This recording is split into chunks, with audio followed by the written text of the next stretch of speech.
오늘은 사순절 마지막 주일이면서 종료 주일이면서 고난 주일입니다. 내일부터 고난 주간이 시작됩니다. 오늘 말씀을 통해 우리가 신앙인으로 살아가는데 가장 중요한 두 가지 질문을 발견할 수 있었습니다. 그것은 예수님이 누구이신지에 대한 질문이고, 예수 그리스도의 십자가 사건은 나에게 어떤 의미인지를 묻는 질문입니다.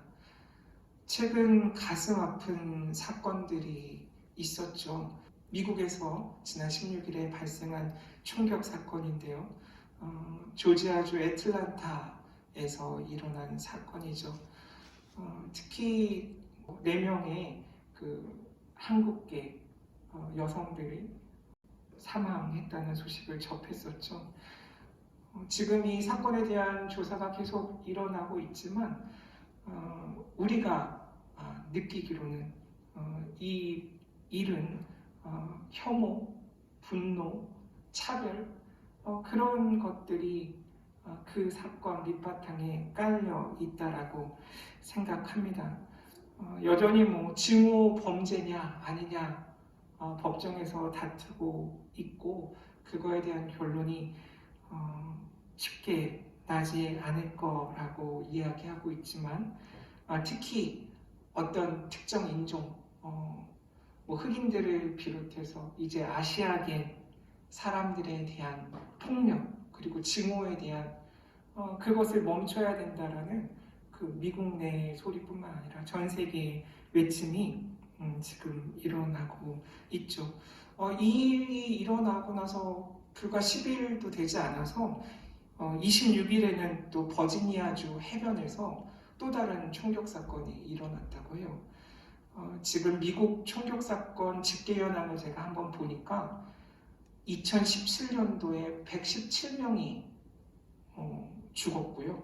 2018년도에는 80명, 그리고 19년도에는 73명이 이 총격 사건 때문에 사망했다라는 기사를 봤습니다.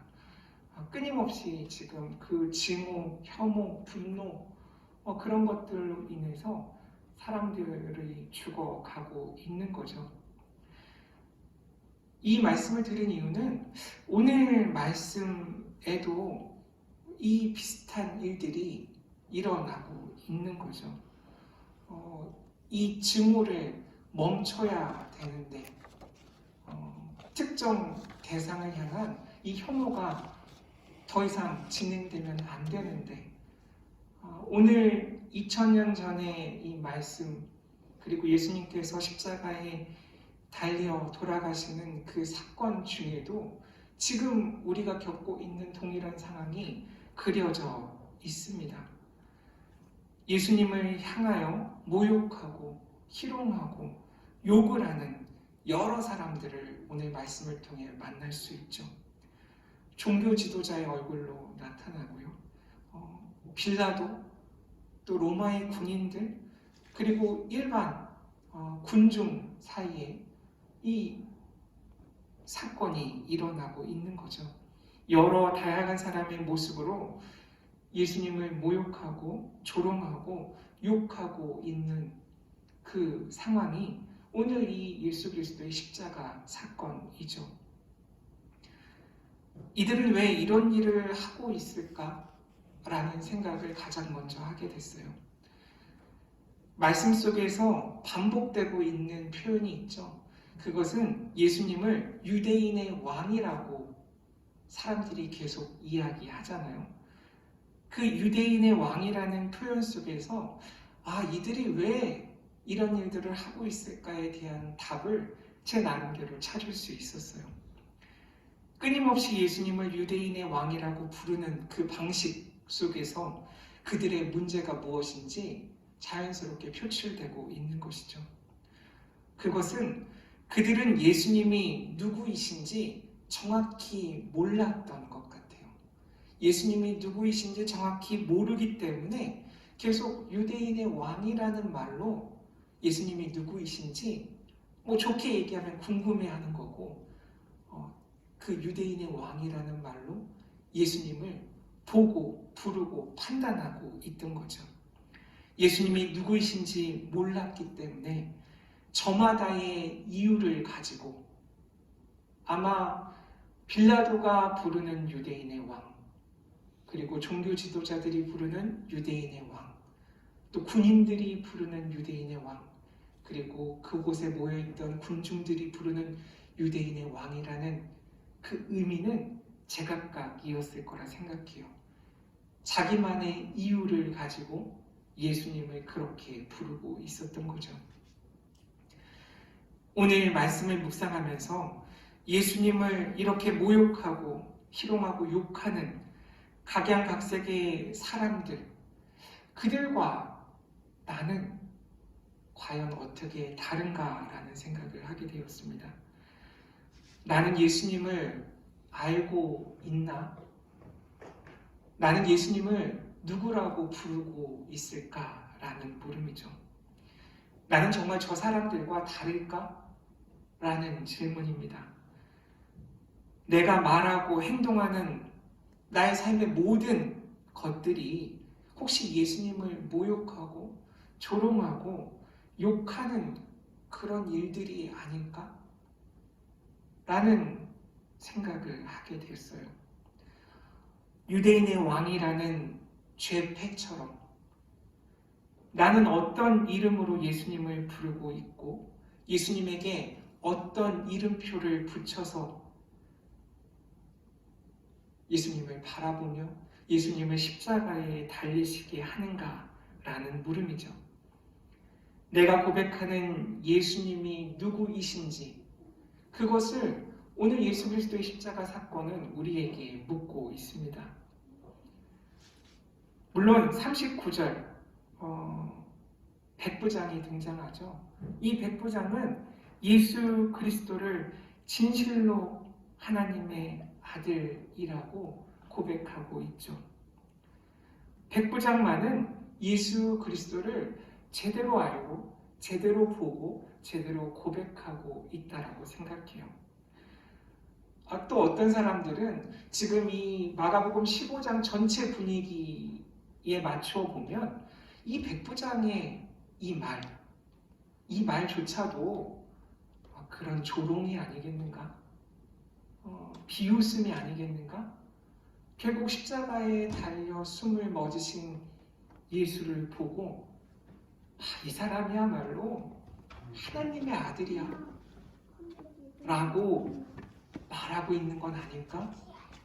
라는 그런 해석도 있어요. 그렇지만 저는 이전 설교에서 말씀드렸듯이 이 백부장의 이 고백은 예수님의 정체성을 제대로 이해한 사람의 고백이라고 저는 생각해요.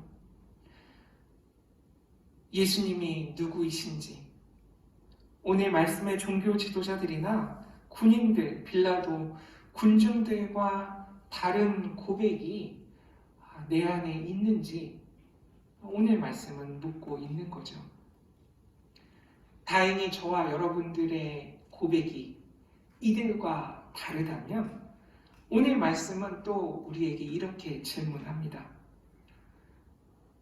너에게 예수 그리스도의 십자가 사건은 도대체 무엇인가? 라고 또 묻는 거죠. 여러분에게 예수 그리스도의 십자가 사건은 어떤 의미입니까? 21절에 등장하는 구레네 사람 시몬을 통해 그 의미를 엿볼 수 있다고 저는 생각해요. 구레네 사람 시몬 역시 또 다른 나의 모습이구나 라는 생각이 오늘 말씀을 묵상하면서 들었거든요. 특히 그가 억지로 지게 된 예수 그리스도의 십자가, 그 짧은 한 줄로 되어 있는 그 절이 저에겐 너무나 인상 깊었어요. 거기서 콕 한 부분만 찍자면 억지로라는 표현이죠. 억지로 지게 된 예수 그리스도의 십자가. 여기에 또 물음이 이어나오죠. 나의 삶엔 억지로 지게 된 십자가가 있는가? 라는 것을 자연스럽게 묻게 돼요. 억지로 십자가를 지는 그 기분, 그 상태, 그것은 어떨까? 나의 삶에서 어떤 의미일까? 그리고 그 억지로 지는 십자가 때문에 나에게 일어나는 일들은 또 무엇이 있을까? 혹시 그 일 때문에 일어난 삶의 변화가 있을까? 또 여러 가지 생각을 하게 됐어요. 사실 구레네 사람 시몬의 입장에서 생각해 보면 억지로 지게 된 예수 그리스도의 십자가는 그의 안목이 변하는 사건이었다라고 저는 생각해요. 그를 한번 생각해 보면 오늘날 북아프리카 리비아 출신이었을 것이고요. 그는 디아스포라 유대인이었을 것이고요. 그 당시에는 지금처럼 그렇게 큰 인종차별이 없었던 것 같아요. 그는 아마 흑인이었을 것 같아요. 시골로 와서 지나간다라는 표현이 되어 있지만 아마 그 예루살렘 근처 어디선가 일을 하고 집으로 돌아가는 길이 아니었을까 생각을 해볼 수 있어요. 다른 군중들과는 차별이 있는 거죠. 예수님이 십자가 지는 그 사건을 구경하고 있던 사람이 아니라 지나가는 길이었어요. 어찌됐든 여러 가지 이유 때문에 그 길을 지나가는 그 일대에서 실제로 살고 있던 흑인 그리고 디아스포라 유대인이지 않았을까 그렇게 생각할 수 있죠.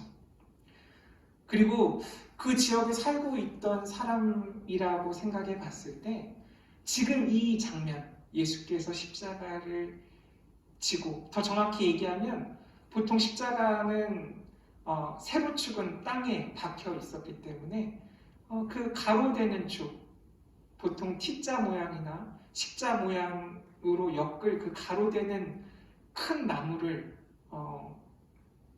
지고 가는, 끌고 가는 그 장면을 이 사람이 처음 보는 것일까? 라는 생각을 해볼 수 있죠. 아마 그 일대에 살던 사람이라면 십자가형을 당하는 사람들, 그 길을 십자가 그 무거운 나무를 끌고 가는 사람들을 자주 봤던 사람이 아니었을까? 그 장면 자체가 그에게는 낯설지 않은 모습이 아니었을까 생각해 볼 수 있죠. 왜냐하면 예수님께서 십자가를 지게 되는 이 사건, 불과 30년 전에 거의 2,000명이나 되는 유대인들이 예루살렘 밖에서 동시에 십자가에 못 박히는 사건이 있었다고 하잖아요. 그 이후로도 수많은 사람들이 십자가형을 당했어요. 리처드 보컴이라는 학자가 쓴 십자가에서라는 이 작은 책자가 있는데 이 책을 보면 그런 내용들이 나와 있고요. 이 책 내용은 예수님을 만났던 사람들이 본 십자가의 의미라는 부제를 갖고 있어요. 오늘 제가 말씀드리는 구레네 사람 시몬도 여기 한 챕터를 차지하고 있고요. 베다니 마리아, 가론 유다, 베드로, 가야바, 본디오 빌라도, 바라바, 구레네 시몬, 막달라 마리아, 백부전, 니고데모, 예수님이 사랑하신 제자 등등 그 예수님의 십자가 사건을 본 사람들, 그들에게 십자가는 어떤 의미였는지를 엮은 책이거든요. 이 책 133쪽을 보면 십자가형이 그 당시에 어떤 의미였는지 설명하고 있어요. 특히 노예나 이주민 같은 낮은 계급의 사람들이 이 십자가형을 자주 당했다고 하는데 로마 제국에 반역한 범죄나 반항적인 노예들에게 내리는 처벌이래요. 여기서 놀라운 점이 있는데 이 반항적이라는 말이 어떤 특별한 의미를 갖고 있는 게 아니더라고요. 정말 사소한 일이에요. 예를 들면 그 노예로 일한 종이 주인에게 식탁에 국물을 가지고 오면서 이 몰래 맛을 본 걸 들킨 거예요. 그 들킨 일로 십자가형에 처해졌다라는 기록이 있다는 거예요. 로마 시인 호라티우스가 그 기록을 남겼더라고요. 이만큼 이 십자가형이라는 게 극악무도한 형벌이었지만 어떤 사람들에게는 너무나 쉽게 당할 수 있는, 처해질 수 있는 그런 형벌이었다라는 거죠. 그래서 아마도 이 구레네 사람 시몬이 이런 장면들을 많이 목격하지 않았을까? 그래서 자신에게 너무 흔한 일이기 때문에, 익숙한 일이기 때문에 구경조차 하지 않고 그냥 자기의 일상의 삶으로 그 가던 길을 가고 있지 않았을까? 한번 상상해 봤어요. 또 군인들이 강제로 일을 시키는 것도 전혀 문제가 없는 일이었죠. 억지로 다른 이의 십자가를 지는 일 역시 그에게는 어쩌면 오늘 정말 운이 더럽게 없구나, 재수가 없구나, 그런 일 중에 하나가 아니었을까 생각해 봅니다. 문제는 이렇게 예수님의 십자가를 대신 지고 나서 그의 생각이 어떻게 변화되었을까에 있는 것이죠. 십자가를 지고 가는 사람, 십자가에 달린 사람, 그런 사람들을 지나가다 보거나 멀리서 바라보는 것과 실제로 그 십자가를 대신 지고 가는 것, 그 일을 통해서 그가 경험하게 된 여러 상황들, 십자가를 자기 등에 지고 가면서 그의 눈에 비친 광경들, 그가 보게 된 군중들, 군인들, 그 사건이 그의 안목을 변화시키고 그의 삶을 어떻게 변화시켰는가, 그것을 이 한 구절을 통해서 보게 됐어요. 아마도 구레네 사람 시몬, 그의 삶은 예수 그리스도의 십자가를 대신 지기 전과 대신 진 이후로 그의 삶이 극명하게 나뉘지 않았을까 생각해 봅니다. 전혀 다른 각도에서 세상을 보고 현실을 해석하게 되는 그 경험이 바로 억지로 예수 그리스도의 십자가를 지게 된 그 사건이 아니었을까 생각하는 거죠.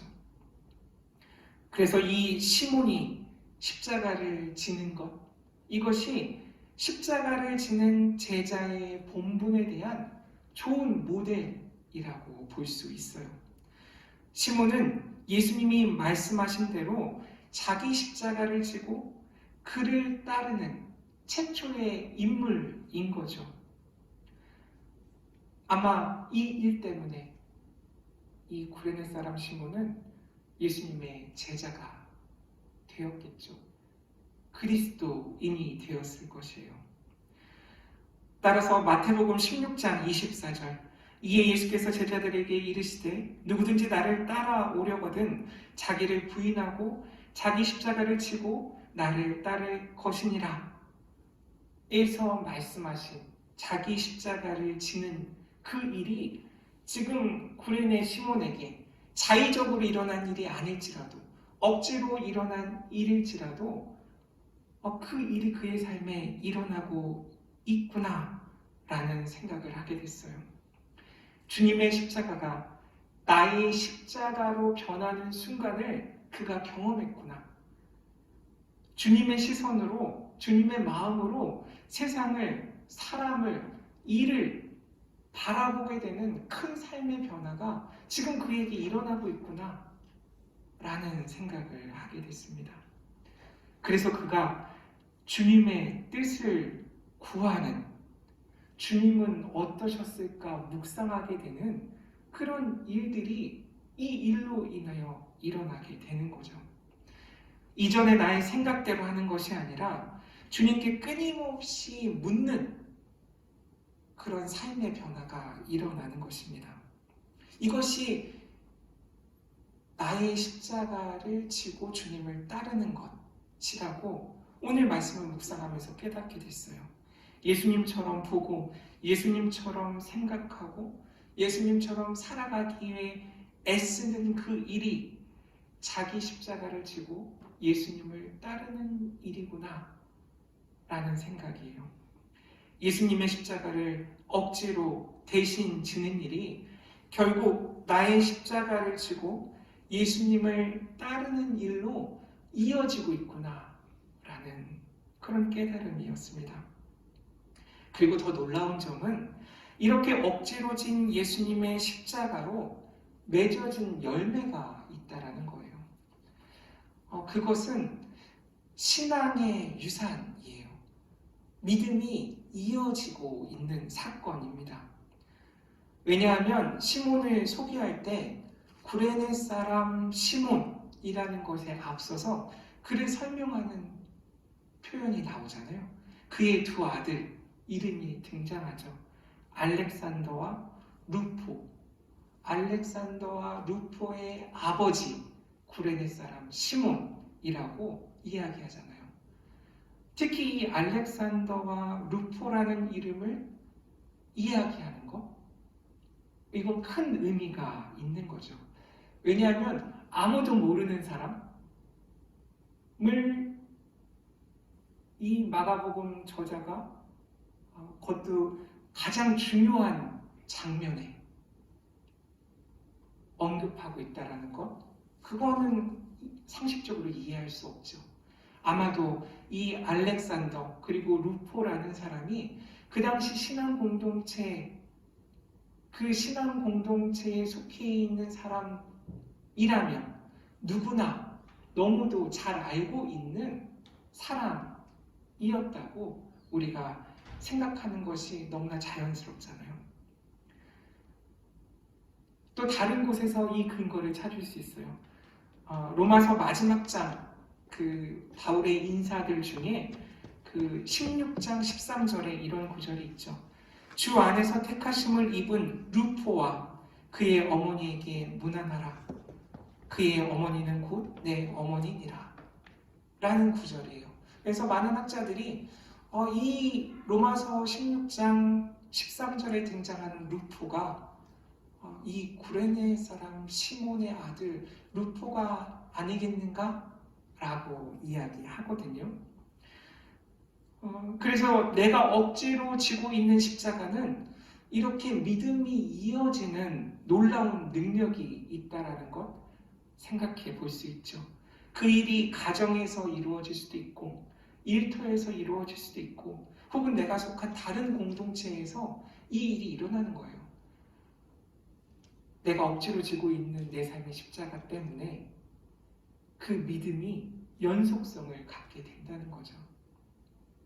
지금 교회가 직면한 여러 문제 중에 많은 부분이 이런 신앙의 유산을 어떻게 믿지 않는 이들에게, 그리고 더 중요한 것은 다음 세대에게 전달할 수 있을까? 이어지게 할 수 있을까라는 그 문제에서 시작된다고 생각해요.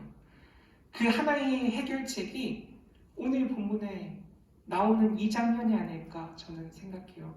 억지로라도 주님의 십자가를 대신 지고 가는 그 일을 통해서 결국 그 믿음의 열매들이 맺히게 되는구나 라는 고백이 제 안에 있었어요. 그것이 나의 십자가를 지고 예수님을 따르는 일이라고 저는 고백합니다. 그렇기 때문에 32절 이스라엘의 왕 그리스도가 지금 십자가에서 내려와 우리가 보고 믿게 할지어다 하며 라고 말하는 사람들의 말 자체가 다른 사람이 하는 말 같이 느껴지지 않았어요. 내가 억지로 십자가를 지고 있다면, 우리가 억지로 어떤 십자가를 같이 지고 있다면 이 32절의 사람들의 말은 그 십자가를 내려놓으라는 말이에요. 억지로 십자가에 달려있다면 그 십자가에서 당장 내려오라는 그 말을 하고 있는 거예요. 그리고 이 32절 이스라엘의 왕 그리스도가 지금 십자가에서 내려와 우리가 보고 믿게 할지어다 라는 이 말, 우리가 보고 믿게 하라는 말도 보지 않고 믿는 믿음에 대한 우리 안의 도전인 거죠. 우리 주변 사람들의 목소리일 수도 있고, 가장 가까운 사람의 목소리일 수도 있고, 내 가족의 목소리일 수도 있고, 친구의 목소리일 수도 있고, 동료의 목소리일 수도 있어요. 그리고 더 중요한 거는 결국 내가 나에게 속삭이는 가장 큰 유혹의 목소리가 이 목소리가 아닌가라는 생각을 하게 됐어요. 예수님의 십자가를 대신 지지 말라. 억지로 십자가를 지지 말라. 혹시 그런 재수 없는 운이 나쁜 일이 일어난다면 최대한 빨리 도망가. 그 십자가를 내팽개쳐 뒤도 돌아보지 마. 그 십자가에서 수단과 방법을 가리지 말고 내려오라는 그런 유혹의 소리죠. 때로는 아직은 때가 아니다 라는 말로 교묘하게 이야기할 수 있어요. 그래서 꼭 나도 저 십자가를 져야 한다면, 나로 하여금 저 십자가를 지게 하려거든 보여달라는 말이에요. 보여주면 내가 한번 그 십자가 져볼게 라는 말이죠. 그 길이 내가 갈 만한 길인지, 그 일이 내가 할 만한 일인지, 요즘 가장 관심 있는 그런 사회 현상으로 보면 과연 몇 %의 수익이 나는 그런 투자와 기회인지 보여주면, 잘 설명해주면 내가 믿겠다라는 우리 안의 소리입니다. 이런 우리들에게 예수님은 명확히 십자가에 대한 태도를 보여주시죠. 고통을 경감해줄 모략을 탄 포도주를 주님께서는 받지 않으세요. 우리가 기대하는 어떤 일도 십자가에 달린 예수님께는 일어나지 않잖아요. 계속 십자가에 매달려 계시고 죽기 전에 큰 소리를 지르시고 돌아가시죠. 이게 마가복음만의 특징이에요. 마태복음이나 요한복음과는 달리 이런 고난 가운데 어떤 능력도 보이시지 않으시죠. 감춰져 있고 오해로 뒤범벅된 그런 메시아로서의 예수님의 모습, 그것이 오늘 마가복음 15장의 최고조의 절정에 치달하고 있는 거예요. 예수님이 경험하신 거라고는 배신당하고 버려지고 저주받고 침뱉음을 당하면서 조롱당하는 그 일이 전부였다는 거죠. 육체적인 고통, 그것에 더해지는 인간적인 연대로서의 소외, 거부, 그 일을 고스란히 혼자 당하고 계신 거예요. 결국 오늘 말씀을 통해서 제가 마지막으로 느끼게 된 부분은 이 지점이에요. 오늘 말씀은 우리들에게 십자가에 달린 사람과 함께하라고, 연대하라고 말씀하고 계신다라는 것을 깨달았어요. 예수님의 십자가를 억지로든 아니면 내 스스로 자의로든 대신 지고 가는 사람이 바로 너야 라고 말씀하고 계셔요. 예수님의 오른쪽과 왼쪽에 달린 강도들이 다른 사람이 아니라 바로 너야 라고 말하는 말씀을 마주하게 됐어요. 십자가에 달려있는 사람이 다른 사람이 아니라 나라고 오늘 말씀은 이야기합니다. 예수 그리스도의 십자가, 그 십자가의 예수 그리스도는 다른 일 때문에 그 일이 일어난 게 아니잖아요. 바로 예수 그리스도의 삶이 예수 그리스도를 십자가에 달리게 하신 거예요. 그래서 십자가 사건은 그 하나로 똑 떨어뜨려 볼 수 없고 예수 그리스도의 삶을 우리가 다시 보고 기억할 수밖에 없는 사건이에요. 십자가 사건 자체가 예수 그리스도의 삶 자체인 거죠. 예수 그리스도께서 십자가를 지신 것은 예수 그리스도께서 그 십자가를 지실 수밖에 없는 삶을 한결같이 사셨다라는 것, 그것을 증명하는 거예요. 그래서 십자가라는 그 형벌을 생각할 때, 그 십자가에 과연 누가 달리는가를 생각해 볼 때, 그 십자가에 달린 사람들이 어떠한 삶을 살았고, 때로는 그렇게 살 수밖에 없는 사람들이었는가를 우리가 생각할 때, 그 십자가의 의미가 우리에게 어떤가 다시 물어보라는 거죠. 그 십자가에 달린 사람들의 삶, 그 사람들과 우리는 다른 사람들인가? 그들과 하나 될 수 없는가? 연대할 수 없는가? 묻는 거예요. 더 이상 그들을 향하여, 나를 향하여 조롱하거나 희롱하거나 모욕하거나 욕하는 것을 멈추라는 그 이야기를 오늘 말씀을 통해 저는 들을 수 있었어요.